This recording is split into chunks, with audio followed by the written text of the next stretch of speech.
everybody, and welcome back to Issue by Issue Crisis, a DC Comics completionist podcast where we are going through the history of DC Comics an issue at a time, starting at Crisis on Infinite Earths #1. That's right, it's Friday. It's the companion to the OG. It's its little brother.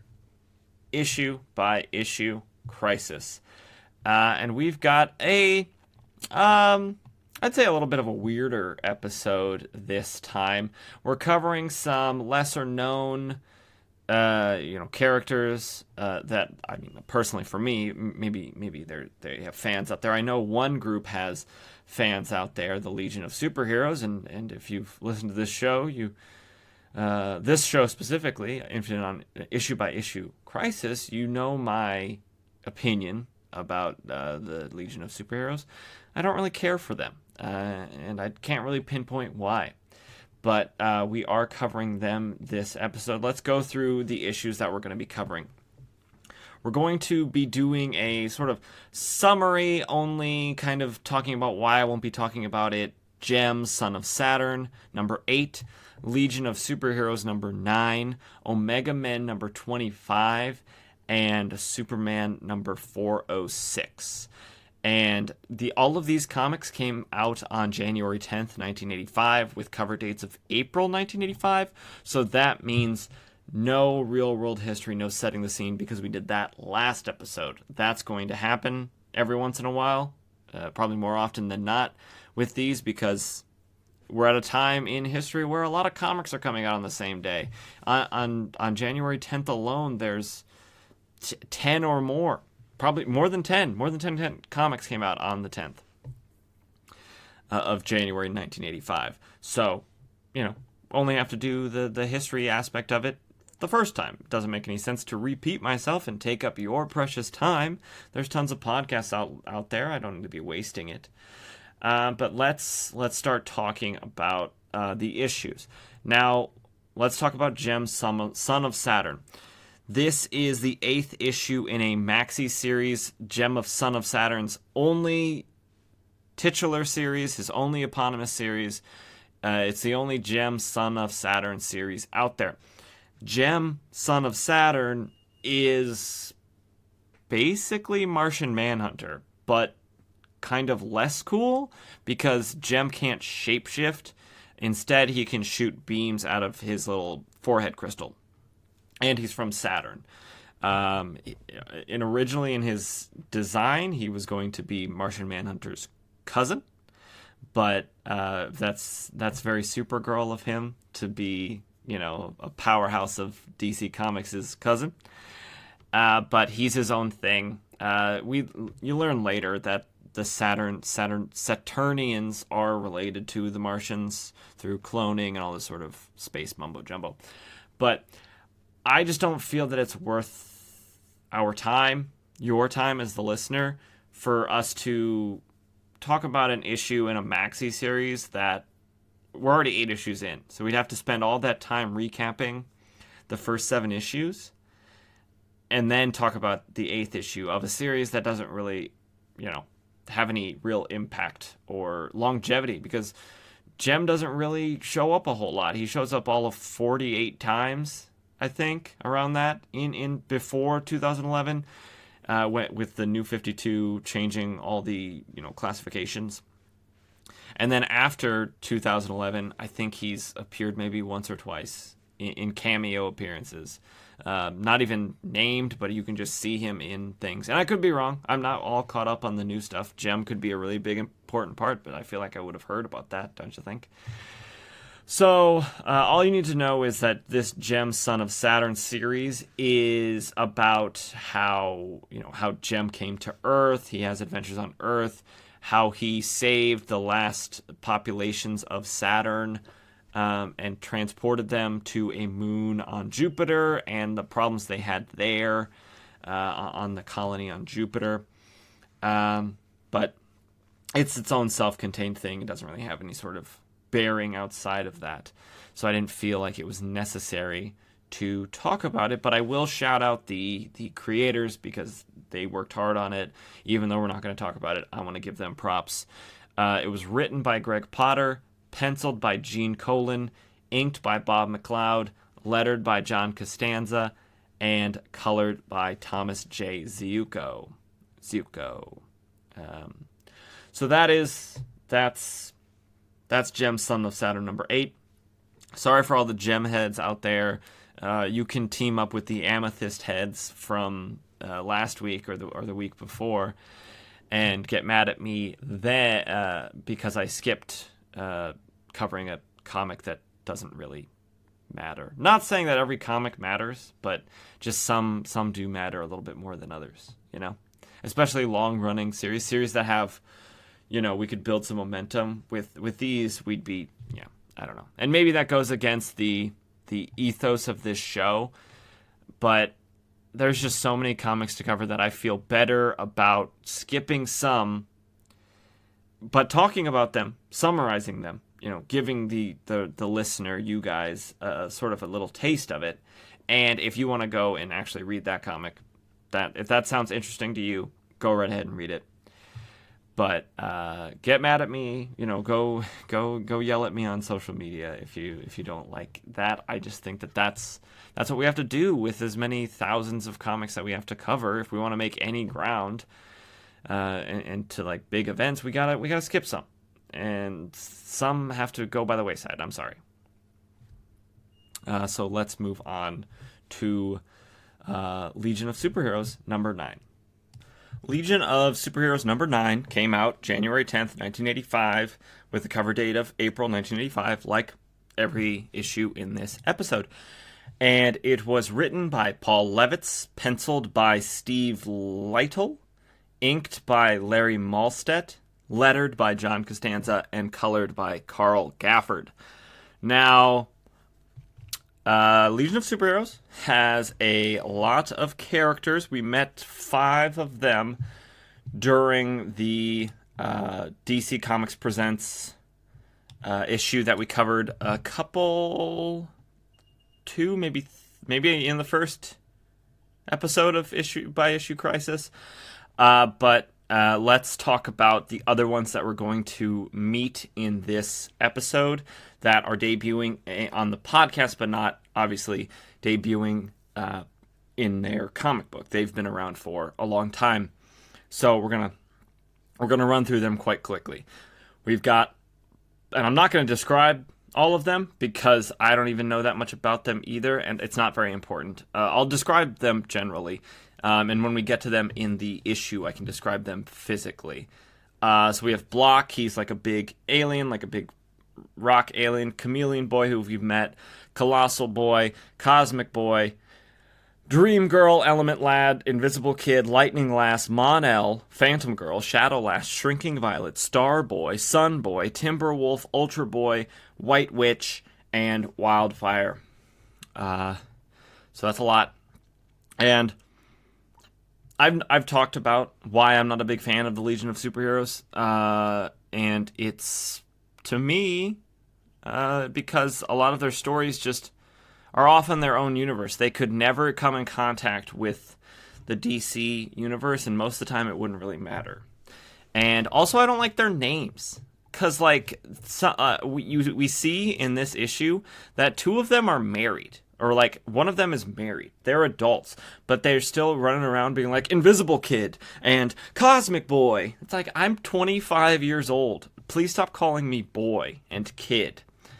I just don't get it. Just update the names and I would have less of a problem. And also, you just have to know a lot about the Legion of Superheroes in order to understand the stories to a certain extent. You have to have a lot of background knowledge about the 30th and then 31st century, and also the United Union of Planets. But I digress. Let's get into the actual issue. The issue itself, or like the cover itself, is very, very cool. We see a lot of, basically all of the Legion of Superheroes on top of sort of these 2 black silhouettes of a man's face, who we later learn is Element Lad, and a woman. And they're coming together, like getting very close. Like maybe they're going to kiss. Maybe they're going to do a little smooch. So that's exciting. I will say a lot of the costumes of the Legion of Superheroes are very good. Wildfire's in particular, I know it's like a containment suit, but it's very cool to me. Cosmic Lad's also cool. He looks like Donna Troy when she's in her Dark Star phase. It's cool. But let's get into the actual issue. It starts in the Legion of Superheroes headquarters on Earth in 2985, because the Legion of Superheroes is always exactly 1,000 years after the current DC continuity. So we're in 1985, they're in 2985.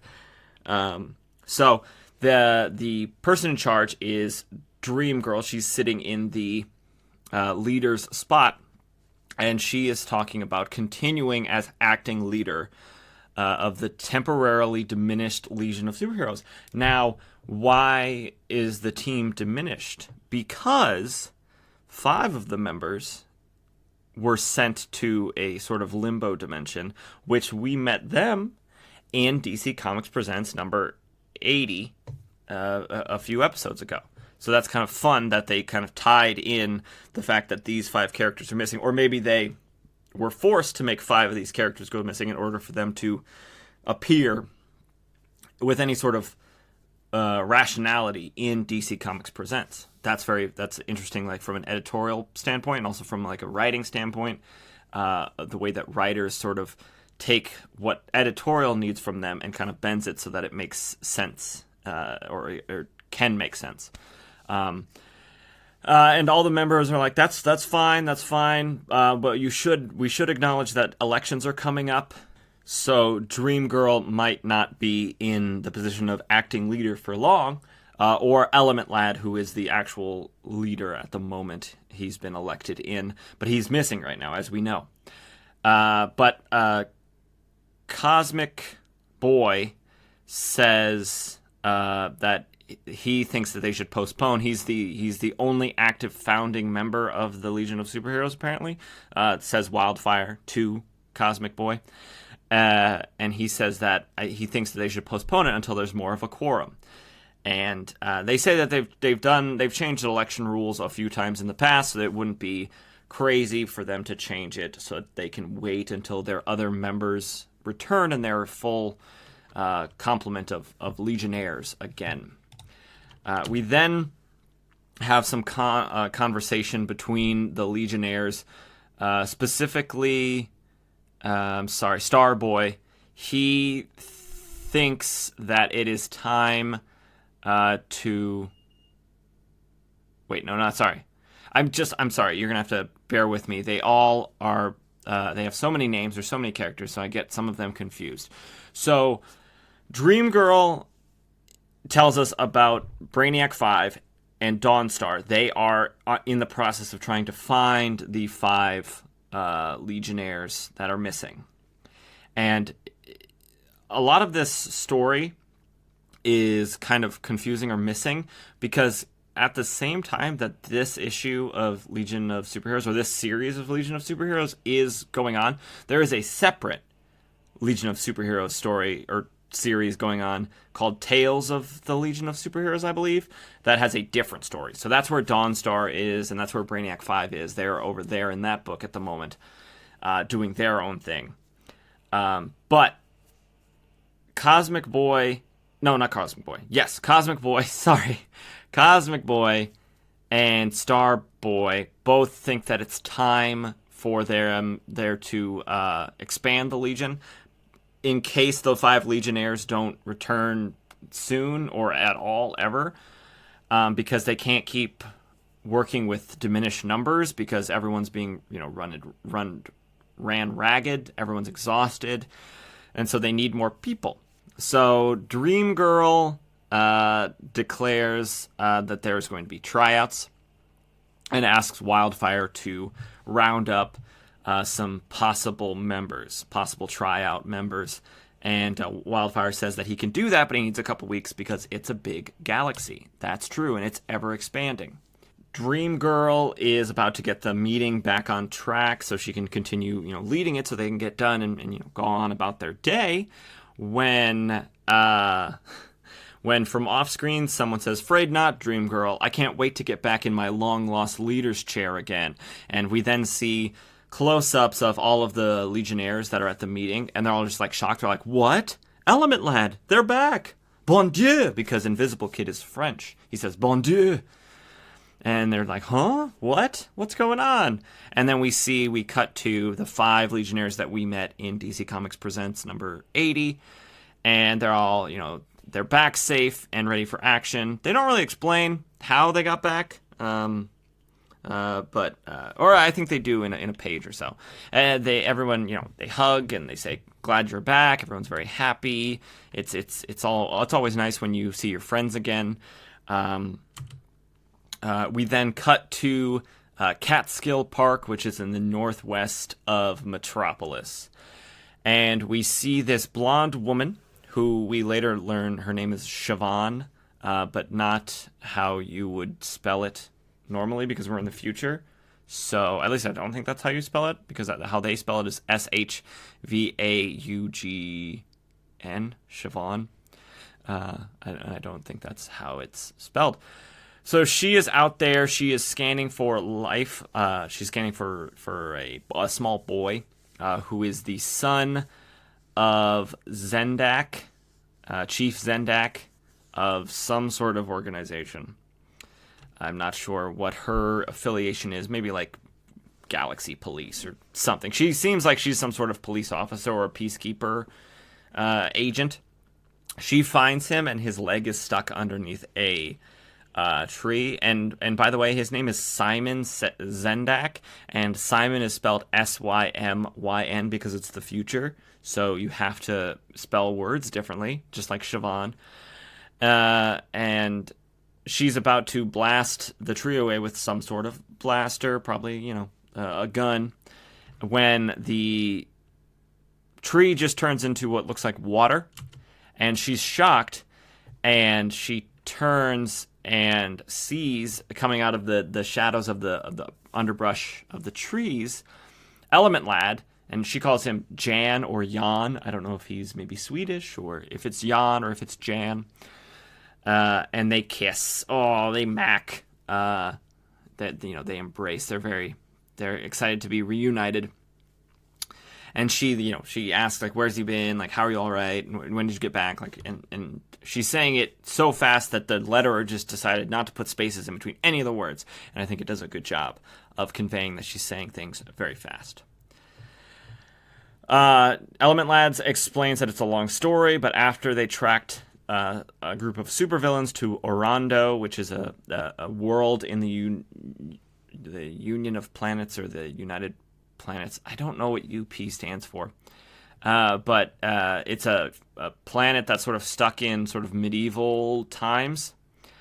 The planet got stuck in limbo between dimensions, and they've been spending all this time trying to get back from that sort of limbo dimension. They, obviously they jumped through that area where it was that world of Supermen, and now they're back through to the future, to the regular dimension.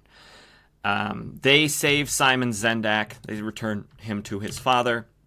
And then, later, the Legionnaires are having a gathering. Everyone's, conversing, reminiscing. Yeah, it's nice. Everyone's back, and they're just kind of in their off times. They're all most of them are in their civvies, except for a few people. Wildfire, obviously, because I don't think he can ever leave that containment suit. Mon-El is still wearing his costume. Some of them, but a lot of them are wearing casual clothes, and they're all talking. They're all having conversations, and it's everyone's having a great time. When Shrinking Violet, who we've met before, walks up to a group of people talking with Chameleon Boy, and she pulls Chameleon Girl out of the group, and they have a confrontation in the hallway where Shrinking Violet is mad at Chameleon Girl for impersonating her identity previously. And Shrinking Violet says, "If I ever hear about you doing that again, you'll be so sorry." And then she storms off. So she's mad. Timberwolf walks through a teleporter gate, futuristic door, and bumps into Shrinking Violet, and he seems really distracted. He helps her up, but then he kind of sort of mutters to himself and walks away. Block, who is the big rock man, who is much bigger than everyone, and one of the few non-humans. I guess a lot of them are non-humans. They're just humanoid aliens on the team. And him and Shrinking Violet have a conversation about Timberwolf, and Shrinking Violet just thinks that he's lovesick over Lightning Lass, and Block says, there's probably more to it than that, and then we cut to Timberwolf, and he is getting into a car with an alien-looking man named Zirf, Ziirf, and they proceed to drive away from the headquarters of the Legion of Superheroes. We then cut to elsewhere in Metropolis to a quote-unquote more private party. Hoo-hoo, ho-ho. And it is Element Lad, or Jan, and Siobhan sort of cuddled up on a couch in a dark, futuristic-looking living room, likely Siobhan's residence. And they're about to get hot and heavy, I should say. And Jan stops things from moving forward because he says that he promised while he was gone that he was going to have a long talk with her when he came back and tell her all his secrets, be very open, but he's embarrassed. But he says, I can't keep anything from you, Siobhan. And she says, great, you can tell me all about it, later. And they're in flagrante, or pre-flagrante, and the phone rings. It goes breep, and on the screen is a man. I think it's Siobhan's boss, and he's calling about an emergency in Hong Kong, and he wanted to let her know that he's called the Legion of Superheroes, which I don't know why she needs to know that he's called in the Legion of Superheroes, but whatever. Then Element Lad's Legionnaire ring, which is the rings they wear that allow all of them to fly, because I don't believe any of them can fly without it. He's got a message from Dream Girl. She is informing him about the trouble in Hong Kong, and he says, he says he'll go and he'll take a team with him of Invisible Kid, Shrinking Violet, Lightning Lass, and Chameleon Boy.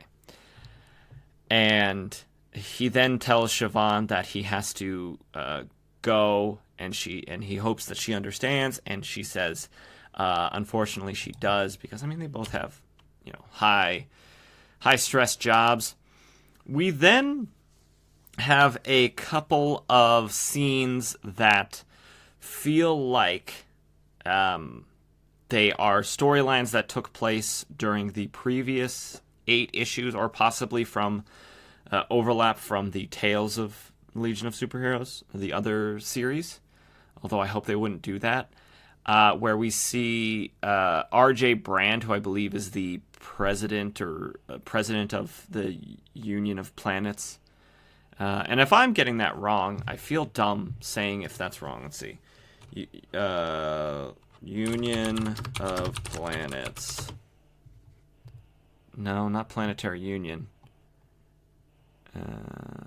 United Federation of Planets. That sounds like...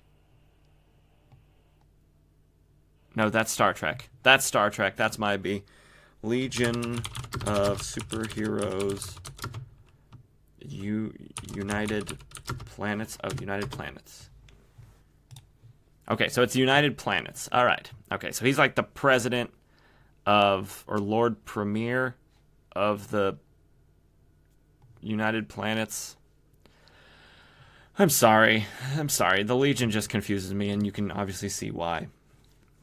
But he goes into a dark alley following this robot, and someone watching, overseeing this, says, fascinating, R.J. Brandt holding a meeting with the Proteans. A supporter, perhaps? Odd. So, hopefully we'll learn what that's about. We then cut to Legion Academy, which, I mean, the name seems very straightforward. It seems like an academy for possible legionnaires. And we see that one of the legionnaires has been shot. It's Laurel Gand, and they mention that the bullet is probably kryptonite because she is a Daxamite, just like Mon-El. So they get affected similarly by kryptonite as Kryptonians do a little bit. And I will say right now, Laurel Gand's costume is probably the worst thing I've ever seen ever in terms of making female characters just like sex objects, because it's not covering basically anything. And I don't know if that's from like pulling the bullet out, like she got to expose part of her skin, but it's not a great look. And this police officer who's asking about the shooting, like how could the bullet penetrate her, and bouncing boy or bouncing lad, bouncing person, he says it's probably kryptonite. And the police officer says, kryptonite, sure, I'll tell the chief. If I can only crack this case, he'll finally take me seriously. And then bouncing boy says, you might look for a motive too, officer. And the officer, who has this whole time has been looking very suspicious, he says, good thought. So hopefully we'll also find out what that is about. We then cut to Hong Kong. And Hong Kong in the 30th century is just basically a big mall. It says Principal Island covered entirely with interstellar traders mall. Mercantile guide to the inner worlds. So it's a big mall. And there seems to be some catastrophe going on, some commotion, and the police are having some trouble dealing with it. Things are on fire, but they're claiming that's only a distraction. The alarms and ray blasts are coming from a different section of the mall. And one of the police officers gets shot and almost falls off of a sort of walkway. Chameleon Boy turns into a big airbag sort of situation and catches the police officer, saving him. We then see the rest of the team that has been sent here chasing after some unseen people, shooting rays at people or blasting at people. And Shrinking Violet dodges some beams by shrinking down and getting out of the way. Element Lad turns nitrogen into inerton, which is a material, and he makes a shield out of it. And Lightning Lass can use it to kind of hide behind to shoot her lightning. And earlier in the comic, it was mentioned that Lightning Lass used to be Light Lass, but now she's Lightning Lass again. I don't know if she was like retired or her powers were different, because every time she uses her powers, the other Legionnaires are just like shocked and confused, because the thing, like the blasts coming out of her hands do not look like lightning, but they do look like wicked powerful. So she sends off 2 crackling blasts of energy out of her hands down the hallway, and she says that should clear the passageway. And then they come around the corner to discover part of the mall that has just been absolutely shell-shocked, just rocked. Everything is crumbling, and Element Lad thinks that for a second that it was Lightning Lass who did it, but she says no, someone's ripped the guts out of this section of the mall. And pieces of the building start to fall down. Element Lad barely gets out of the way, and then he turns oxygen into iron to make a big support beam to hold up the crumbling ceiling. Invisible Kid is trapped underneath some rubble, and Lightning Lass blasts it off of him, and he says thank you, and he informs the rest of the team that he saw the intruders as they were escaping, and he says that they are Sklarians. Now, Sklarians are from the planet Sklar, and they are obsessed with technology and stealing technology. Because for the longest time before they joined the United Planets, they didn't really. They were really, really far back in technological development, and so they got a little bit of they got a taste. They got a taste of it, and then they're addicted. They want more technology, and it's all women. It's an all-female society, very much like the Amazons. So we then cut to above Hong Kong, where we are on a commercial flight. There's a robot flight attendant who is serving in-flight meals to people, and we see two people sitting in seats are Timberwolf and Zerf, and we learn that Timberwolf has been distracted because Karate Kid, who was one of his teammates who recently died a couple issues ago, has sort of declared him the executor of his will. And so he's like, it's a lot to be, dumped on a person. And Zerf says, the circumstances have left several billion credits dependent on you.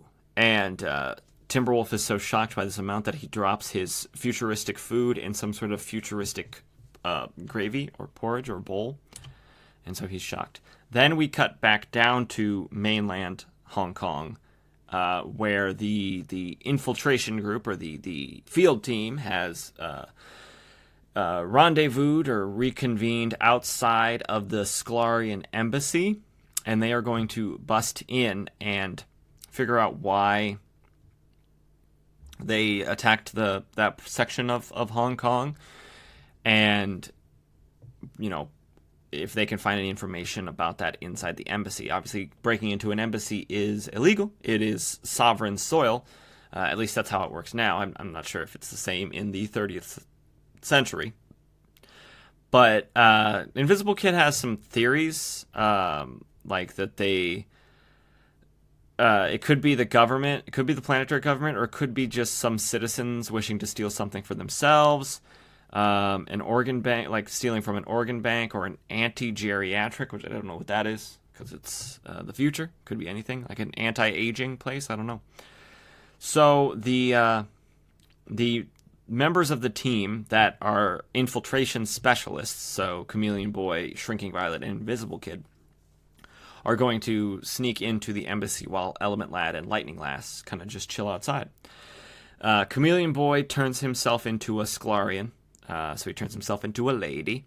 Shrinking Violet shrinks and hides in Chameleon Boy's hair, and Invisible Kid obviously turns invisible. That's his whole shtick. Lightning Lass shorts out the guard system. And again, in this panel, she uses her electricity, and you can see Invisible Kid is shocked. He's kind of whoa about it. So she must have lost her powers for a while there. And so they are infiltrating, and everything is going as planned. Invisible Kid is obviously invisible, so he doesn't have any problems. But Chameleon Boy has to sort of also act the part of a Sklarian, walk the way they walk, talk the way they talk. And he is successful in doing that. He's putting his weight on the leading foot, and he walks by members of the Sklarian embassy without notice. So that's all good. But after that, he changes into a bug because that'll be easier for information gathering. He turns into a small bug, and Shrinking Violet shrinks down and rides on top of him like it's Honey, I Shrunk the Kids sort of situation.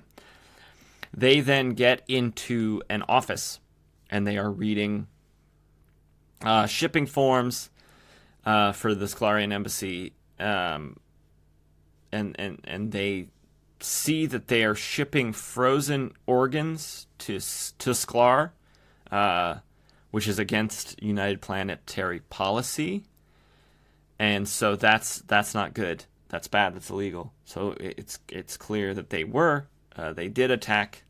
It was the government of Sklar that attacked that part of Hong Kong. And as they're down here on this piece of paper, one of the people in the embassy rolls up a newspaper and attempts to swat them because they think they're bugs, and when you see a bug, you swat it. Shrinking Violet has anger issues. Obviously, we saw that earlier with her sort of giving Chameleon Girl the business. And so she gets big and punches the person who attempted to swat her right in the face. And so then obviously things break bad from that point. Chameleon Boy turns into a gorilla, grabs Shrinking Violet, and jumps out a window. Then turns into maybe like a hawk or a small bird and flies to where Element Lad and Lightning Lass are. And Element Lad said, "Did things get out of hand, Chameleon Boy?" And Shrinking Violet fesses up. She says, "It wasn't him. It was my temper getting in the way." And she says, "Sorry." But she says, "Luckily, I don't think we were recognized." So that's some consolation there. But unfortunately, they didn't really get any hard information that would prove that the Sklarians raided the part of the mall, part of Hong Kong. But Invisible Kid appears suddenly and says, "Pardon, but perhaps I have, voila, an organ bag with the Mart's labeling and shipping instructions." So they did. They stole organs from this, what must be some sort of organ mart. They didn't explain that earlier at all, that they were stealing things from an organ store. So that's unfortunate. It kind of made this very confusing to me reading it and also to me explaining it to you. They then, hustled to the spaceport of Hong Kong, which they explain is out in the water because on land, it's, real estate is very pricey. So they put the spaceport where they could. They put it on a floating platform in the, along shore in the bay or in the water surrounding Hong Kong.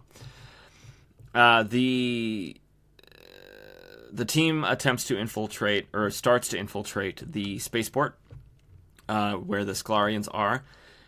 Element Lad turns the robot's silicon circuits to lead, which is a non-conductor, so they all of a sudden just stop. And these are sort of transportation, or not transportation, but like loading cargo bots, cargo robots, they're specifically called. And so they stop loading the cargo onto the Sklarian ship, and the person in charge of overseeing this, the Sklarian in charge of overseeing this, starts to radio into the rest of the Sklarian, people in the spaceport, and she says, "Syndra, we're having robot trouble. If we can't lift the ship tonight, we'll get re-inspected." And before she can say anything more, it looks like Shrinking Violet puts a hand over her mouth and stops her from saying anymore and knocks her out. And Chameleon Boy sort of disguises his voice and says, he says, "Bring everyone to the ship. Syndra will load by hand." So they're going to get all the Sklarians by the ship so they can, ambush them. And so the Sklarians do come to the loading bay. And they're confused by why they would do it by hand. Why wouldn't they just fix the cargo bots? And Chameleon Boy, disguised as Sklarian, says, "We could, but they'll just fall apart again in a second. They seem to be just absolutely busted."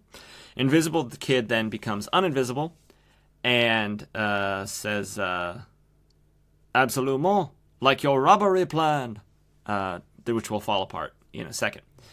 The leader of the Sklarians says, "Oh, Legionnaire, let's get out of here," because Legionnaires are the superhero fighting team, basically the only one left, or the only one in the 30th century. So, they're well known. But another one says, "There's only one of them. Let's not quit now. We can take one." And Invisible Kid says, sorry, my French is terrible. He says, "Pauvre mademoiselle, I am far from alone." And then Lightning Lass and Element Lad and Shrinking Violet appear. They say they want them to go quietly, but if not, Lightning Lass sends out an electrical field sort of binding all of them and presumably knocking them out and so they can capture them. We don't see any more of it. It cuts to another scene.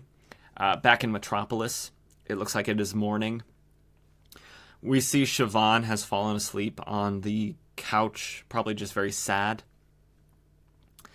And she is kissed on the cheek by a man who we then see his legs and his hand. And it's Element Lad, obviously. He takes his Legionnaire flight ring off and throws it, in a corner, and says, "I'm off duty." And she says, "All I can say is, it's about time." And then it cuts to black because you know what they're going to do. They're going to, in flagrante. Which I know that's not the proper use of the Latin, but we all know what's going to happen. So that is the issue, Legion of Superheroes number 9. Very confusing to me. Very confusing probably to you as well. Sorry about that. But I think the Legionnaires, or the Legion of Superheroes stories are always just kind of complicated because there's too many gosh dang characters. There's too much information you already need to know beforehand. No matter what. You have to basically know all of the history of the Legion of Superheroes in order to really understand everything that is mentioned or said. So I'm sorry to all the Legion fans out there if I butchered it, but that's the way the cookie crumbles. So let's move on to the next issue, which will be Omega Men number 25. Now, you may be asking yourself, now, Nick, why did you skip Amethyst and Jemm, son of Saturn, who have about as much impact on the DC universe as the Omega Men? And to that I'd say, fair enough, but the reason I am covering this is because later on in this series, there is a tie-in issue to Crisis on Infinite Earths. Same way with Vigilante a couple episodes ago. Because later in Vigilante's series, there is also a tie-in with Crisis on Infinite Earths. So I want to make sure that we're getting as much out of Crisis on Infinite Earths as possible because I think it's a very, very good event. And obviously it's setting up the whole reboot of a universe, so I think if we have as much information as possible, that's great. But let's talk about the nitty-gritty of this issue. It is written by Doug Moench, Moench, penciled by Sean McManus, inked by Pablo Marcos, lettered by Ben Oda, and colored by Carl Gafford. Now, before we get into the actual issue of the Omega Men number 25, let's talk about the Omega Men.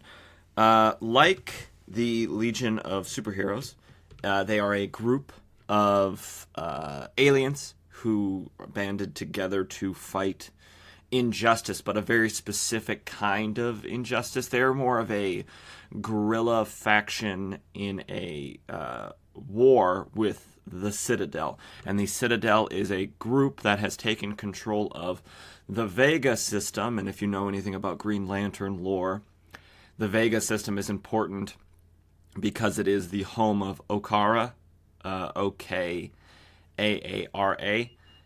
which is the home of Larfleeze and the Orange Lantern Corps. But they are not around at this point. The other Lantern colors are not existent. They don't exist. Is probably a better way to say that. Yet they're not developed until after the turn of the century into the 2000s. But the Omega Men come from Green Lantern. They debuted in Green Lantern, and so the Vega system has been taken over by the Citadel, and only a few planets are still free and not being controlled by this sort of dictatorship or anything. And one of those planets is Euphorix, and it is ruled by Queen Kalista, who is the main character of this issue. Her and her husband Primus, along with other alien species from across the Vega system, joined together to form the Omega Men to fight back against the Citadel. Things have happened in these first 25 issues. Kalista for a while was with the Omega Men, but now she has returned to take up the mantle of Queen again on the planet Euphorix. Primus could have stayed and been her prince consort, sort of the similar to how Queen Elizabeth II and her husband were, her being the queen and him not being king, but being prince consort. But Primus is the leader of the Omega Men, so he is off fighting the Citadel in other parts of the Vega system. And we'll explain some other things about what's happened on Euphorix throughout this issue, but let's get into the issue itself. The cover has a nice, very sort of parabolic-shaped title of the Omega Men, and of course the O in Omega Men is the Omega symbol, which will later be obviously taken as a symbol by Darkseid once he is, fully developed. Although I believe he does exist, the Dark World, or the Fourth World does exist at this point, I believe. But we then see Kalista riding on an alien horse through an alien environment, and hiding behind a tree is a gray, four-armed alien with many protrusions. We learn later that this is a Branx, Branx, who are an alien species that are also from the Vega system, but they are aligned with the Citadel. So they are bad guys. So to start the issue off, we are on Euphorix, and we see Kalista and must be a guard or a personal attendant named Rourke, who are flying on a space sci-fi sort of scooter or travel, some means of conveyance. They call it something, they call it a skimmer. So it hovers and can fly, and it looks very much like a moped in the sense that you sit on it, you straddle it like you would a motorcycle or a moped or something like that. And they are leaving the capital of Euphorix to on some sort of clandestine mission. They say that they are. They've said that they've left word that they are going to the Summer Palace for 3 days of rest. We don't know what their mission is at this point in the issue. They haven't said, but they are heading to the Summer Palace, presumably. Not for 3 days of rest, though. They stop at a place called the Arbor, which is a collection of trees, arbor being, a word for trees. And Rourke goes ahead to the Summer Palace while Kalista is going to walk through the Arbor and reminisce about her childhood. And so she begins that, and as we as human beings also do, she sees that what she remembers from her childhood has changed and grown more heavy and dark with time, and she wonders why that is, if it is something that it was always this way, and just simply the lighthearted nature of being a child allowed her to see it in a different way, and now being an adult who's seen death and destruction and dark and terrible things throughout her life, is she now seeing it through a different lens, which is a very philosophical and weighty thing to be thinking about while walking through the forest. So she gets to the Summer Palace finally after walking through the Arbor. Obviously, it wasn't that far away, because otherwise she wouldn't have told Rourke to go ahead. So coming out the other side of the Arbor, she gets there, and the Summer Palace is just in ruins. Not in ruins, it's not a ruin, but it is derelict and crumbling. It is a palace that is being held up by a giant tree. It is basically a big stone treehouse. Which, this is a big tree, so I guess it's okay if it's made of stone, but still, very big palace to be put on a tree. We then see a sort of cloaked, robed figure, and I thought immediately, like, oh no, this is something bad, but it's not. It's the caretaker of the Summer Palace. We learn that this person's name is Sharilla, And she, says, gone to seed is the proper term, Kalista. The whole glade is overgrown and run down. What with me being the only one to care for it and getting no nearer my springtime, mind you. So she's an old elderly woman. She walks around with a cane. Sheer neglect is what's done it. So it's been neglected. I mean, war with the Citadel has been taxing on both the planet of Euphorix and the monarchy and the people that live on the planet itself. So it's not, in times of war, you don't often have time to deal with infrastructure or with going to the summer palace. You kind of have to stay in the capital near your military, your generals, so you can strategize and stuff like that.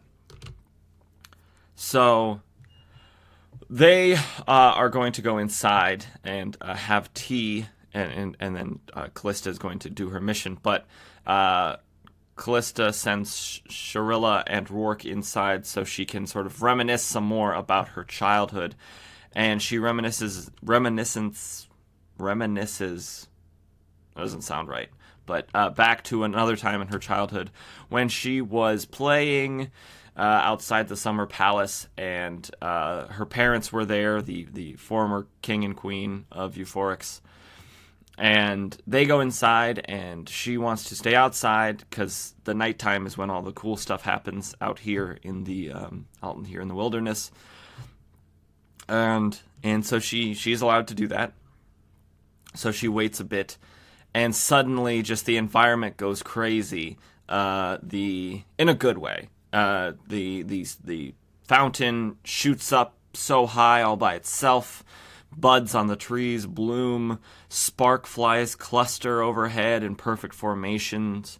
The entire glade shrugged off its sluggish stupidity, breaking loose in raucously swirling abandon.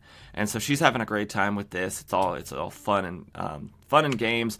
And one of her favorite parts is the polvidons, which are these little, I would say, gopher / mouse things that live underground.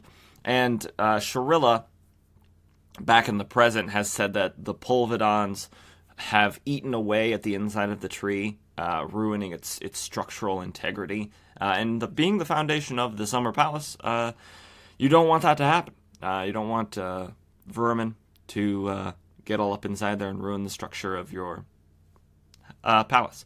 So she's having fun playing with the polvidons. She has. We later learn that she is. Actually, we'll learn in a page. 1 second. Out from the underbrush comes I guess. Well, in the 80s, colors are so weird.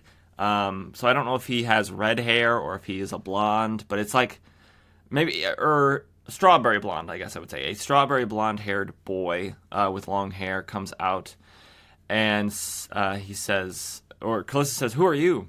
And he says, "Somebody you're going to get to know a lot better, even if I am a farmer instead of a wood witch like you." The name's Primus, and Primus is her husband, obviously, as we know, leader of the Omega Men.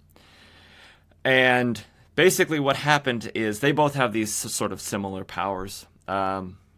And the reason that the environment went crazy is because they were both near each other and their magic was working together to sort of do that.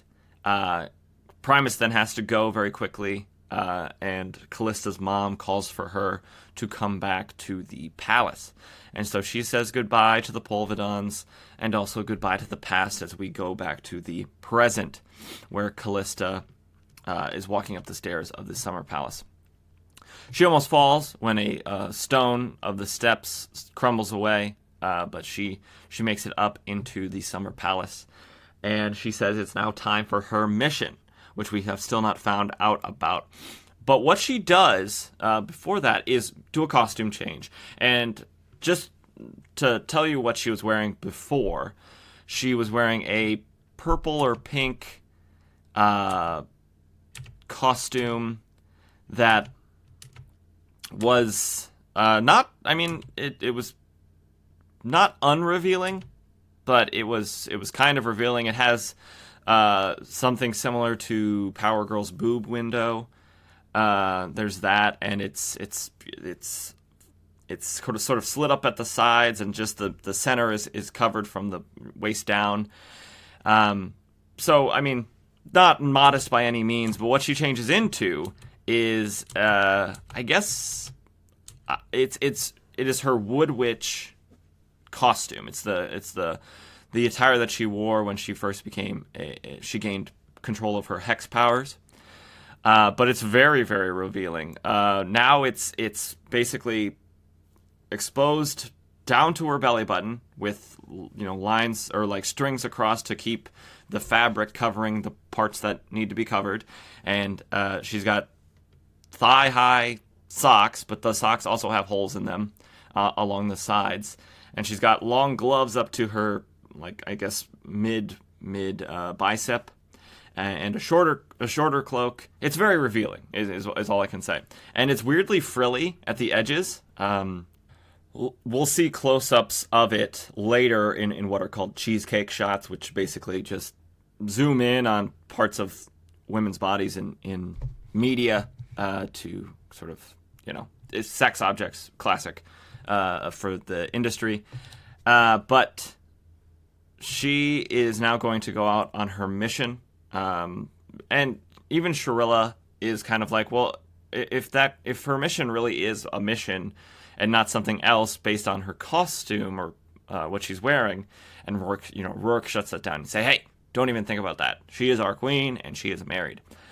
So Kalista gets onto a space horse, alien horse, and rides across the arbor to a old hunting lodge, which is made out of the large stump of a tree.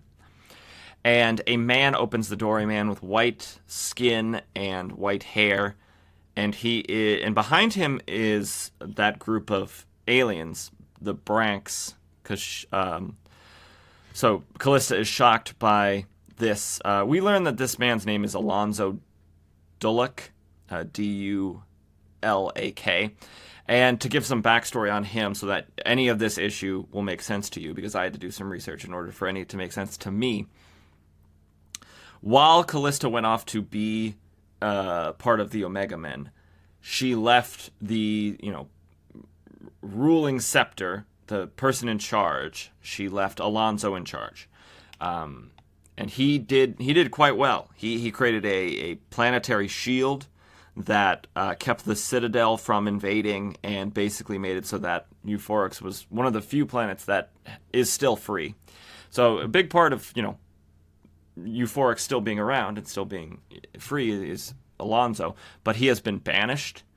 And he was banished because after Kalista returned to take up the throne again, after her time with the Omega Men, Primus had to stay with the Omega Men because he is the leader, so he was off planet. And basically, Alonzo, through nefarious means, tricked or convinced Kalista to put the shield up.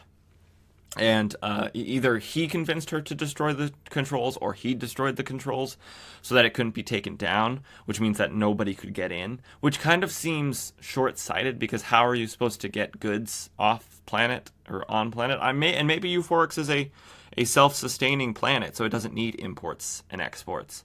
But in a time of space travel and interplanetary, economies, feels like importing and exporting is a big part of any planet's economy. But the reason he did this is because he is in love with Kalista and wants her all to himself. And this way it kept Primus away from the planet and from Kalista.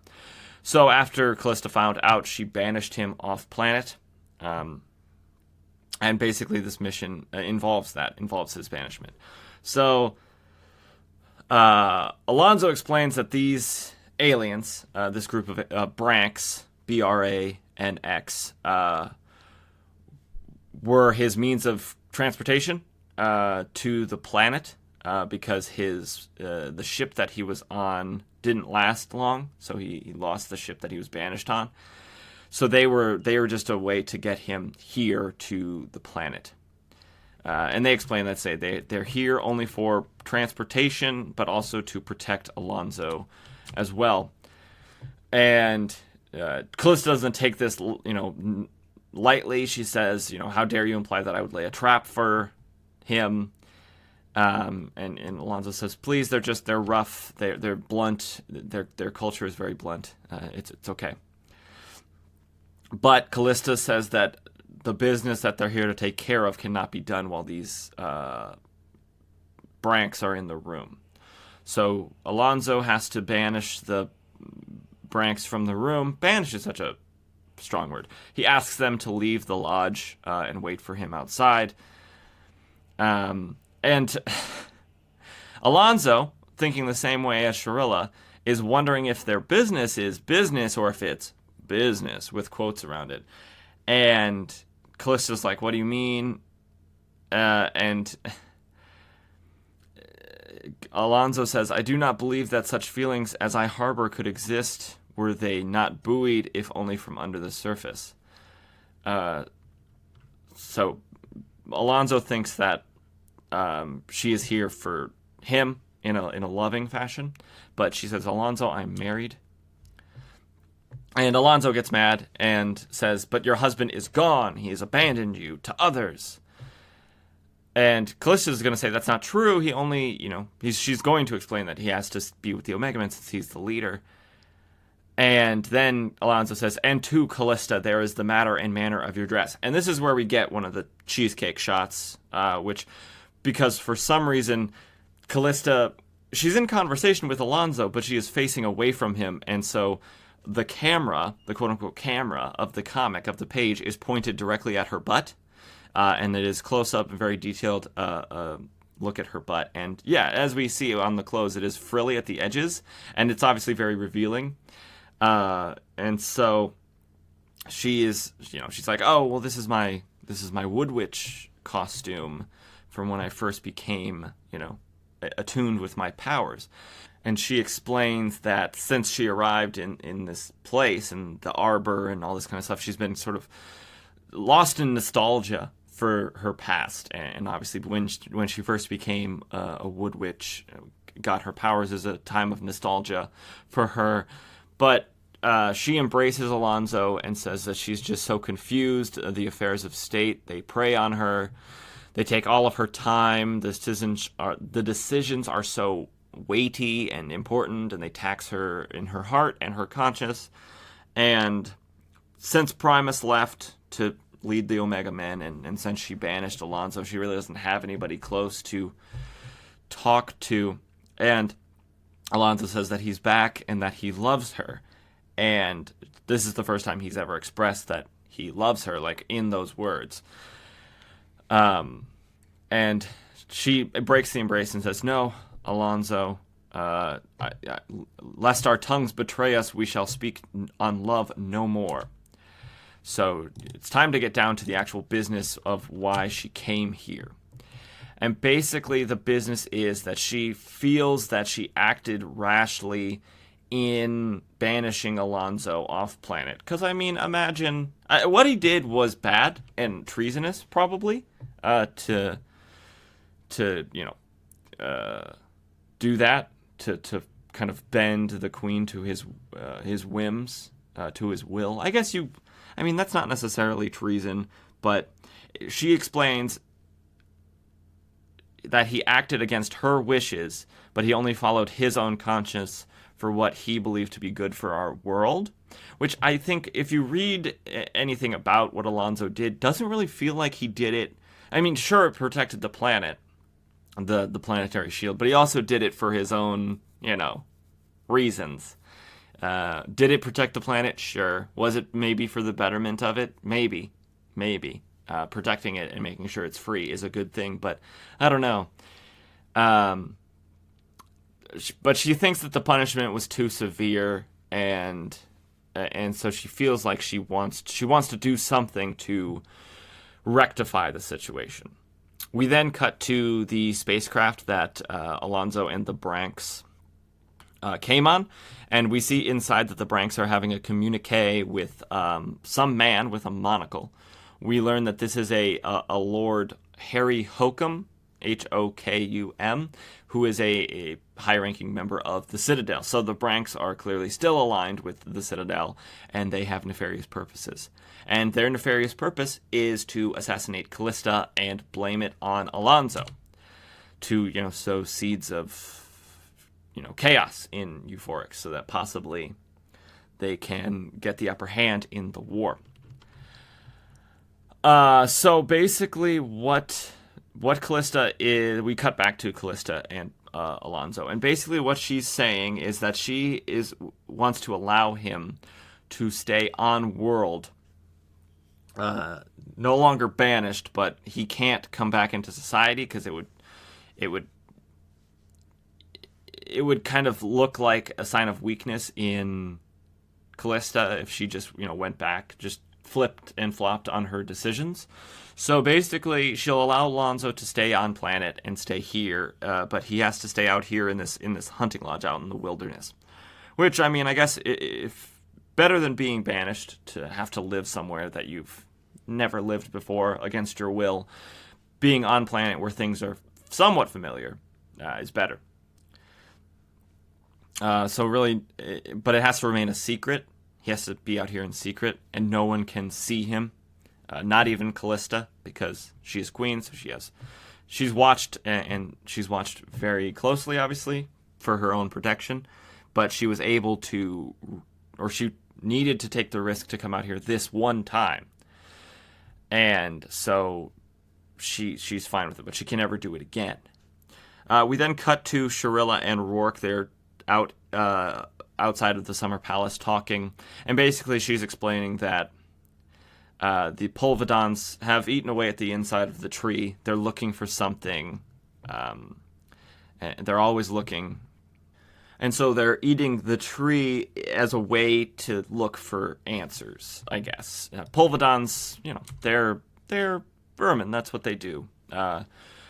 So basically, we cut back to Alonso and Kalista, and this is where she's explaining that the queen of all people cannot be seen to break the law. So, and by undoing his banishment, that would be breaking the law because she was derelict in permitting the decision to be made, his banishment. But once she assented to it, it became law, and so by undoing it, she can't. She'd be breaking the law, although I don't... If one of her words makes law, wouldn't the other one also make it unlaw or a new law? So the queen... So like she said, the queen of all people cannot be seen to break the law, and so although I bid you return, your banishment must remain in effect. And Alonso then says something kind of... I don't know if it's... It cuts to the quick of Kalista in a way. She says, I begin to realize why you and Primus are apart. You are queen first and woman second. Woman being, like someone who loves and wants to be with their husband. But she sees her duty as being coming first above personal things. And Kalista, in another cheesecake shot, just really close up on that butt, says, and you, Alonso? He says, I am a man in love, Kalista, ... with a queen. And then for too long she says nothing, then turns too quickly and says, I must go. And Alonso wants her to come back tonight to see him just one more time. And she says she can't. And he says, but the risk has already been taken. You've already left the capital. What harm in seeing me once more before you return? She says she cannot. She gets on her alien horse and rides away back to the Summer Palace. And in the forest, she rides by some hidden branks. I don't know how to say that. It's a weird alien word, and I don't know if I'm saying it. Bronx. I don't think it's Bronx because that'd be an O. So branks. They say that they're going to wait until dark to do the assassination. And along her ride back, she's crying. Tears are pouring from her eyes because she's sad, and also conflicted. Because I mean, she's a woman. She's not human, but she has feelings and desires and urges and things like that. and her husband's gone, so she's probably lonely. But she's later in the summer palace, staring out the window, kind of being sad, when the branch that section of the summer palace is resting on breaks, and that part of the summer palace starts to crumble, and she almost falls out, but she is able to get back into the solid part of the summer palace before the part that she is in falls and crumbles and shatters on the ground. And she then just says, after this happens, she says, "Enough. Too long have I suffered only as the queen, and I will enter this night as a woman." So basically, it seems like she's going back to Alonso's to do the deed, basically have an affair. So she says she has a command before she leaves. She says, "If I'm not back by morning, burn the tree." Rourke and Sharilla are taken aback by this because it holds the palace. And Kalista says, the palace belongs to a dead past and will soon collapse in ruins if something is not done. Burning the tree will at least eliminate temptation, the Polvidons, and save the other trees from being infested by the destructive ghosts of that same past. So she's gonna rid the tree of Polvidons and itself by burning it. So she gets back on her horse and she rides back through the forest, and she is followed, I'm assuming at a safe following distance, by the Branks. And they see that she's going back towards the lodge, so that'll be easier to blame the murder on Alonso the closer she is to the lodge. She sits and pauses outside the lodge for a long time before riding on. She doesn't get off her horse. She doesn't go inside. She rides on, and she rides to a part of a glade, a treeless area, and she uses her hex powers to communicate down through the ground to the Polvidons, or a group of Polvidons, and she has a conversation with them, asking why are they eating the tree. And she says they don't want anything from the tree. They merely searching for her spirit in the wood. And so she says, then you do not hunger. They're not eating it because they're hungry and they can't find any other food. They hunger for her, for the special night that they had when all the magic was going buck wild. They ask why she's been gone so long. Why has she neglected them? Are they not her friends? Do they not love her? She asks them to never go back to the tree, and she asks for forgiveness. She's forgotten that her kingdom is more than war and the affairs of states.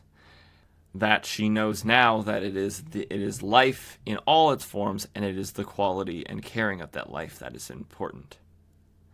But as she's, kind of coming to terms with what she needs to do, or what she needs to prioritize as queen, one of the Polvidons gets frickin' shot by a laser beam. And she turns around, and it's that group of the Branks, and they are all holding guns. And she asks if they were sent by Dulloch, because obviously she doesn't know about their affiliation, or their still affiliation with the Citadel. They say that Dulloch is but a puppet, and his love for her is the string by which he is made to dance. She asks who is the puppet's master, and one says not to tell her, but the other one says, why does it matter? She's going to be dead. It's revealed that Harry Hokum is the one who sent them. And the way they say it is that your grave has been dug by Harry Hokum, and then they say, and we are here to see that the grave is filled. They were about to say filled, but a big tree branch hits the one who's talking on the head and knocks him out. And then Kalista uses her hex powers to conjure a giant image of Primus. And Primus is formidable, so they are terrified, these Branks are, and they're afraid that it's going to kill them. And, did I say that Dulloch was the one who hit that guy on the head with that tree branch? Or Alonso. And Alonso uses the distraction to shoot all of the Branks, killing them all dead, which is which is good. And the reason that he knew what was happening, basically he overheard what they said about him being used, so he's now getting revenge. But after he has killed all of them, he says to Kalista that he saw her pause at the lodge, and then saw the Branks following her after she went. She asked that, he risks his life for hers. And Alonso then is like, and now I've also seen what image you conjured in your moment of need, an image of Primus, her husband. And she says, perhaps, and yet since it was shaped by my hex powers, it took the form of the form of what the Branks fear most. So it was the Branks' minds that conjured Primus, not Kalista. Alonso then asks, since it wasn't her that shaped it, can he still hope? And she sort of pauses and says, please, Alonso. And he says, forgive me, my queen, I will leave you now. And it says, and again her eyes cannot contain what she feels, both gazing inward and outward, at fallen Branks, at adoring Polvidons, at departing love. And she says, Alonso, wait! As you say, the risk has already been taken, and this is one night I ventured not as queen, but as woman. And so basically, she sleeps with Alonso. At dawn, he asks, must you leave so soon? And she says, well, and then it then cuts to noon, and she says, now I must go, Alonso. And we see now there's a cheesecake shot of Alonso. But, I mean, he's just wearing pants, but he's just not wearing a shirt. And we see his torso uncovered as she gets on her alien horse and rides away. It says, nearing the arbor, at first she cannot accept what turns to smoke in her way. So she's realizing, oh no, the thing I said. And she gets back, and she asks, what have they done? And basically what she asked them to do. You were not back by morning, and so they burned the tree, even though she had solved the problem, and so that the tree would have not been eaten anymore and would have at least maintained whatever structural integrity it had left, but she got distracted by the affairs of the flesh, which I guess is kind of, she was realizing that as queen, she needs to care more about the life on the planet and not just the affairs of state, but it was by caring more about life and love and the affairs of the flesh that a ruling by her as queen kind of went too far. And then the final sort of line of the issue is, and finally she comes to see, with empty eyes too cold for tears, that some decrees cannot be cancelled. Certain enchantments can never be regained. While far away and barely heard, the ghost of a Polvidon weeps. So a lot of the Polvidons probably died in that fire, which is sad. And then there's a little blurb for what's coming up in the Omega Men. A new creative team is taking over. Todd Klein and Sean McManus steer the Omegans on a strange new course. Things will never be quite the same again once you've entered the unquiet void. That seems, well, not just the loud void. I guess it doesn't have that same sort of ominous tone, now does it? So that is the Omega Men, number 25. Like the Legion of Superheroes, I feel like you need a lot of background information to make sure that these stories make any sense to anyone.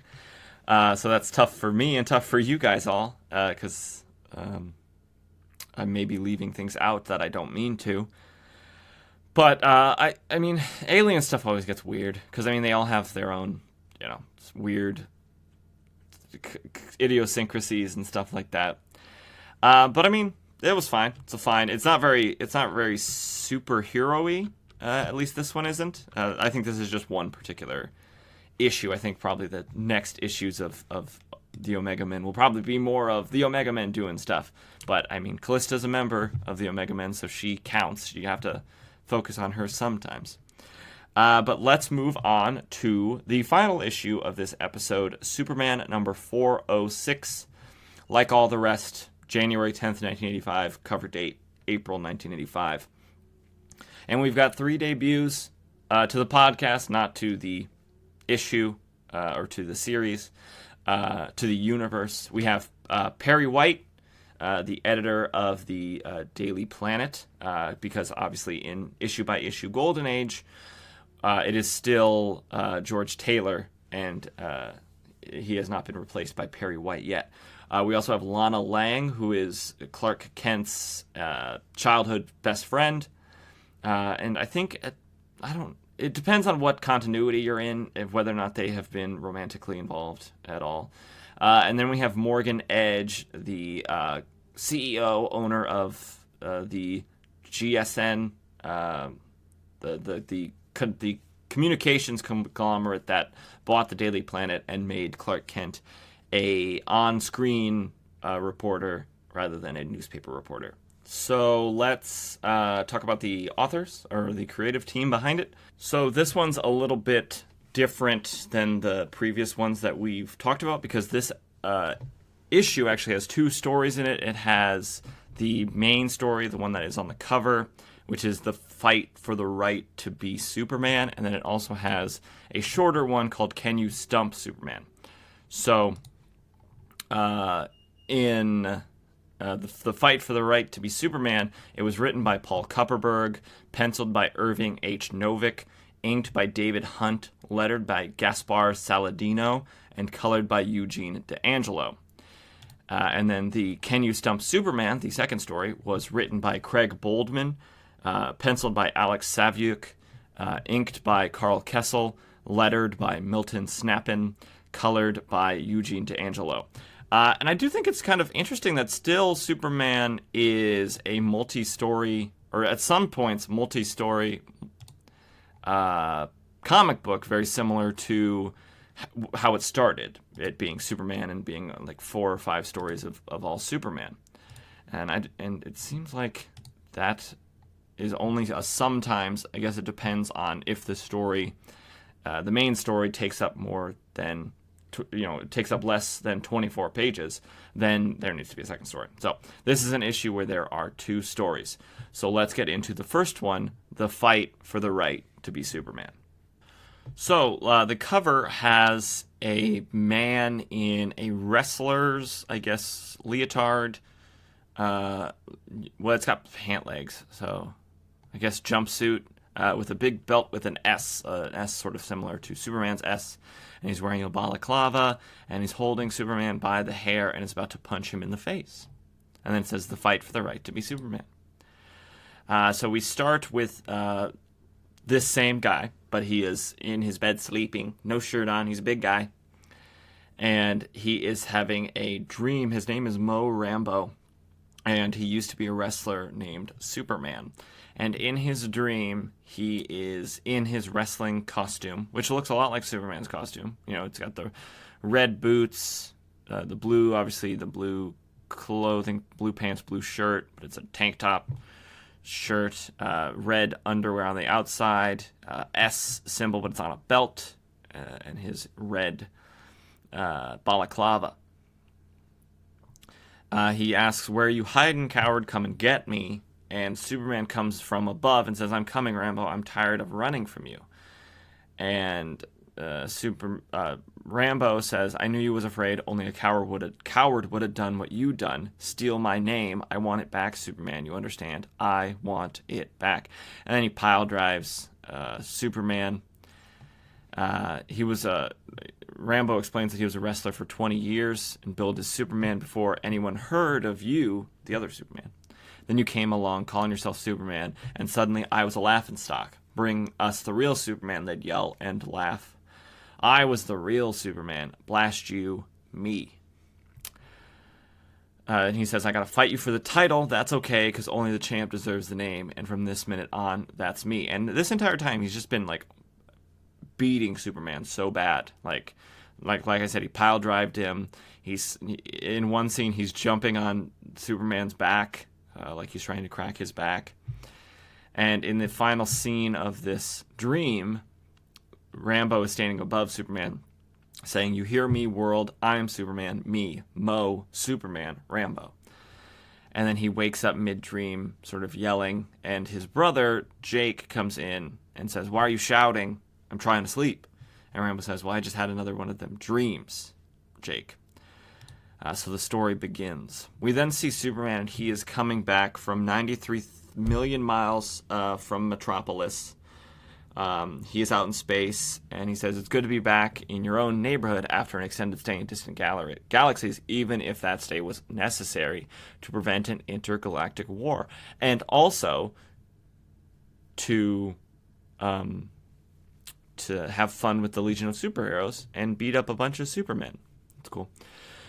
He comments that the sun looks a little bit different. Sunspot activity is very, very high.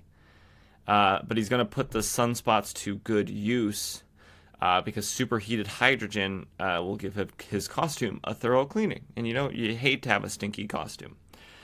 Then the comic says something buckwild and says the distance between the sun and Earth would require months for any man-made craft to traverse. At the speed of light, the Man of Steel makes the trip in a little over 8 minutes. That's not how that works at all. If he had went to the speed of light, he would have, shot a hole straight through the Earth. I'm pretty sure. I'm no physicist, but speed of light is much faster than 8 minutes, I think. I could be wrong. If any physicists out there want to tell me I'm wrong, that's fine. I'd rather be right. So Superman is going to go take a little sleep, but he only gets a little bit of sleep because he hears a plane is crashing. So he's done this a million times, and Superman even says this is easy. All you got to do is get the landing gear out, sort of level off the flight, and then bring it down to a safe landing. But Superman's having some difficulty. The plane feels heavier and heavier. He's getting weaker and weaker. And luckily he's able to get the plane down and taxiing on its own, but Superman sort of falls to the ground and is kind of confused about why he suddenly started losing his super strength. We then cut back to the apartment that Mo Rambo and his brother Jake live. And Mo is telling his brother about his dream. And apparently he has these dreams a lot, mostly about sports. He remembers he dreamed about the winner of the World Series and the Super Bowl, and also about the winner of the Stanley Cup before they all happened. And he made his brother and his friends a lot of money because they bet on it. So Mo asks his brother if he believes him that he can beat Superman and reclaim his name. And Jake says that he does, and he's going to see to it that it comes true. So then we cut back to Superman later in the day, and he is testing whether his super strength is still working by lifting up a big rock. And he's like, yeah, this is super easy. No problem at all. So it's still weird, but it must be back now. He's then flying to Metropolis and hears some explosions. And there's no work being done no blasts planned on construction sites today, so something nefarious must be happening. We then see a group of bank robbers, I guess, but they're using a tank, and the tank has some sort of attachment that it's at the top, and it's basically like 4 cannons in a sort of X shape, and it's spinning around and just like shooting out explosives, which seems like the most inaccurate, inefficient way to have a tank. And also, why are they robbing a bank if they can afford a tank? Just use that money for other things. But okay. Superman he's like, I'll make quick work of this. He uses his heat vision to destroy some bombs, and then he'll use his strength to stop the spinning and kind of maybe bend the barrels, who knows. But instead of stopping it, he grabs hold, and it is flinging him around like a top. He can't stop it. So he is thrown off of it by centrifugal force, lands on some kind of a wrestling motif or an homage. He hits some electric wires, and they spring him, or as the book says, sproing him back towards the tank, and he falls into it, breaking it into little tiny pieces. The police arrive and arrest the bank robbers. And out from the wreckage comes Superman. We then cut to a warehouse, Ajax warehouse, where Jake has brought all of the big gangs of Metropolis, or all the leaders, at least, of the big gangs, and he is suggesting that they all join together in one big gang, and he be the leader. they laugh at that because he's just a 2-bit punk with a 4-bit gang. Why would he be in charge? And Jake explains that he will get rid of the biggest problem for the gangs of Metropolis, Superman. So he has a solution to that, and it is the original Superman, the wrestler. And this is just funny enough of a joke that the other gang members agree that if Jake's enforcer, the original Superman, Mo Rambo, can defeat Superman, they will make him leader of a combined gang. But if not, they're going to blow his head off with a gun. So Superman is flying around Metropolis, and he is going to fly to WGBS, which is the World Galaxy Broadcasting Station, I think is what it stands for. I might be wrong. But it's where Clark Kent works, so presumably he's going to, be Clark Kent for a while. But instead of landing, he is compelled to keep flying, and he is compelled to fly to the old manufacturing district. And then he is compelled to fly down into this Ajax warehouse where Mo Rambo is waiting. And once Superman flies through the roof, breaking through the wall, because just like Golden Age Superman, regular Superman just loves destroying property, the fight will begin. So the fight does begin, and it happens very similar to the Dream, insofar as Mo Rambo is having no problem at all with defeating Superman. He's doing lots of wrestler moves on him. He's spinning him over his head, and he's throwing him into the ropes, and he beats Superman. He knocks him out against the floor, and Jake is all very excited for Mo. And he's like, you did it, oh my gosh, I'm gonna be the leader of this gang. And Mo asks his brother, yeah, that's great, Jake, but I want to know is, when are we gonna tell the rest of the world about this, that I defeated Superman and I'm the Superman? And Jake says, well, no, we got to keep that a secret. I don't know why you have to keep it a secret, but Mo Rambo doesn't like the fact that he has to keep it a secret. And he says that it ain't fair. Everybody knew about him. Now it's my turn to be Superman again. We got to tell people I got that coming to me. And he grabs Jake by the lapels and kind of, brings him up above his head and is going to probably pummel him or punch him a bunch and beat him up. But all the other gang bosses are scared because Jake Rambo's enforcer has gone nuts. I'm not sticking around to see what happens, see a man kill his brother. Superman aches all over on the sidelines. He's barely standing up by use of the ropes. But he's got to stop Mo Rambo from hurting his brother or anybody else. And so he says, stop it. If you want more action, I'm still not out of it. Joe Rambo says, I beat you once, I can do it again. And Superman says, maybe, but we won't know till we try, will we, Mo? And Mo says, don't call me that. I ain't Mo. I'm Superman. And as he sort of does a flying headbutt at Superman, Superman kind of holds his ground, and Mo's head collides with his chest, and Mo falls to the ground. And Superman says, I didn't feel a thing. In fact, I feel great, like all my strengths return. But that still doesn't explain why it was fading on me in the first place, or what drew me here to this bizarre match. Mo takes off his mask and says, I ain't gonna fight you no more, Superman. It's over. And Superman's like, what's over? And Mo says, the dream is over.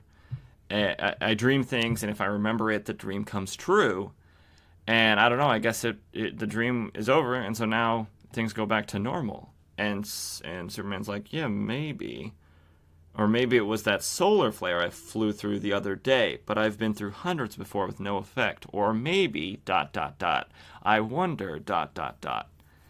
And that's where it ends.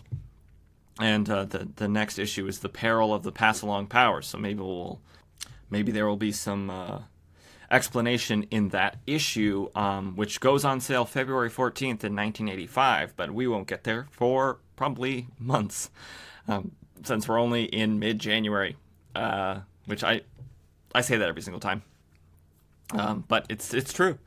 Then we are going to move on to Can You Stump Superman, which is a sort of it's a filler. It's very much filler. It is about Superman volunteering at the Lung Foundation fundraiser to raise money for lungs. I'm assuming to deal with lung cancer, maybe. It doesn't say cancer, but it just says Lung Foundation. And so Superman does a sort of... He takes challenges for money. And, first he does an arm wrestle with a guy, but he brings that guy's backhoe, and he arm wrestles that piece of large machinery and easily wins. And Perry Mason's like, hey, isn't this a little one-sided, Superman? After all, anything we can do, you can do better. And Superman says, good point. I'm gonna up the ante here. Due to a minor physiological difference between Earth people and Kryptonians, there's one thing that I can't do. And whoever can guess correctly will win a tour of my Fortress of Solitude. You have to donate in order to guess, but if you guess right, you get a tour of the Fortress of Solitude, which is cool. And so basically, Superman does all these different things. One says that he has no ear for music, so he gets a bunch of instruments and plays Beethoven on them. He makes a one-man Philharmonic orchestra. And then, so he says to that guy, not even close, no cigar, friend. And then in the audience, Superman sees two two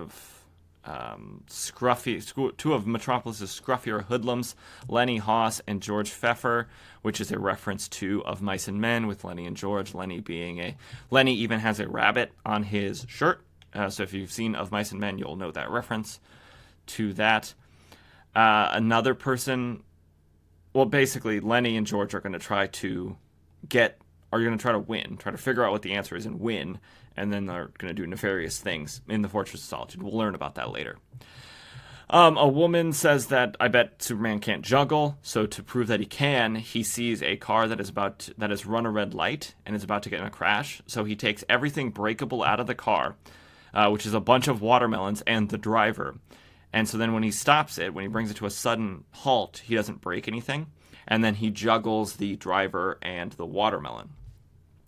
That's fun. And so then he does a bunch of other challenges throughout the morning. Someone bets that he can't whistle while eating a box of crackers, and he thinks he's won. But a bunch of dogs come, and Superman was actually whistling ultrasonically. And he says, "Close, but no cigar." Again. Superman then flies off, says, keep thinking of challenges. I gotta handle some business really quickly. And basically, he goes back to the Galaxy building and makes a token appearance as Clark Kent, where his boss, Morgan Edge, yells at him and says that, why aren't you down at the Superman show? Do you want people to think that GBS isn't civic-minded? And Morgan Edge blows smoke in Clark Kent's face, and Clark Kent says, sorry, Mr. Edge, I'll get over there right away. As he's leaving the Galaxy Communication building, he sees George Pfeffer hanging out by the wall, smoking a cigarette, and Clark thinks, I'll make his day by phoning him. And we don't know what that means until the end, but so basically he's phoning. He's going to make a phone call. Superman gets back to the fund drive, and someone bets that he can't shave. He can't grow a beard. So Superman, I guess because he thought that this would happen, spent some time under a red sun lamp. Why would you do that? So that his hair would grow naturally. And then using a Kryptonian metal razor, shaves off some stubble. So he wins. We then learn about George and Lenny's plan. George just got tipped off to the answer by Clark Kent making a phone call, and he's going to give Lenny some plastic explosive. So when Lenny goes up there and guesses correctly, he can plant it in the Fortress of Solitude, and then they can blow it up later and be big shots in the Metropolis crime scene. We then see Superman succeeding at a challenge of being able to go to sleep, because everyone must think that Superman is an elf in Dungeons and Dragons and never goes to sleep. But he does. He's sleeping while flying midair. Superman then wakes up. We see a newsstand. The newsstand attendant puts his cigarette, or misses the ashtray with his cigarette, and it lands on some magazines. We then cut back to Superman, and a woman is asking him, I bet you can't. I don't think Superman knows how to smell, or is able to smell. So what do I have behind my back, she asks. And behind her back are some flowers, and he says, I smell African violets and smoke. And so Superman rushes off to the newsstand nearby and sucks up all the smoke and fire. And he explains, I drew the smoke and flames into my mouth, contained them there, and expelled them into the upper atmosphere. And the next up is Lenny, and he says, here's my dose, Superman. I challenge you to sneeze. And Superman says, sneeze? My only reply to that is, bois-choo. And he makes a big sneezing and sneezes all of their clothes off except for their undershirts and their underwear. And Lenny also has rabbits on his underwear because he loves wabbits. Superman then asks officers to check these men and these clothes that just came off these men for explosives. They find it and they arrest them. And Lenny says, you guessed wrong, George. And George says, shut up, rabbit brain. I got the answer straight from Superman's buddy, Clark Kent. We then see Superman sort of thinking back to making a fake phone call as Clark Kent saying Superman can't sneeze. Eventually, they say the contest is over, and thanks to Superman, they've raised a record number of contributions and pledges, but no one guessed the answer. Perry White says that he would like a word with Superman, and he declares that the Daily Planet would match the contributions to the foundation, and says, Superman, have a cigar. And Superman says, well, I don't smoke, Perry. And Perry says, right, and what's more, I know that you couldn't smoke even if you wanted to. And it's revealed that, him saying no cigar is a sort of reference, and his respiratory system as a Kryptonian won't allow tobacco smoke to enter. So he only brought it into his mouth, not into his lungs. And so that's what he can't do. Superman can't smoke. He can't inhale tobacco. The comic ends by saying, so I stumped Superman, but have you ever noticed, Lana, even that guy's shortcomings seem like blankety-blank virtues? So that's it. Probably very silly second story, but I mean, the first story wasn't very, I guess, bombastic or impactful. But I mean, I guess it was a setup more than a full-blown story.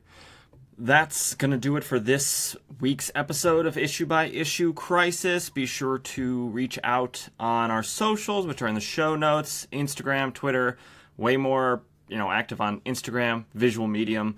Instagram just works better. I'm going to try to be better about Twitter, although I think the platform itself is dying. Maybe I'll get on Threads since that's an easy, connect between Instagram and that.